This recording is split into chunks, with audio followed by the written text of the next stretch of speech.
caralho, né? Já que eu acho que as tiras não tem muita deformação, muita rigidez também, né? A tira deve estar dando uma deformada também, né? Ela tá esticando assim, entendeu? Quer dizer que esses 270, 260 que já chegou lá, ó, não significa muito. Agora tá puxando ele tá deformado daí agora pra tá frente. Indo, agora tá indo pro guidão mesmo. 250. Ó, o guidão já amoleceu.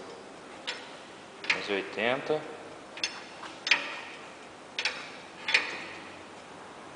Quantos quilos essa bosta? Ah, é 300 quilos no máximo. Nossa, que balancinha do caralho. Balança de bosta, cara. Balancinha. Passou os 300 quilos. Você viu como ele volta?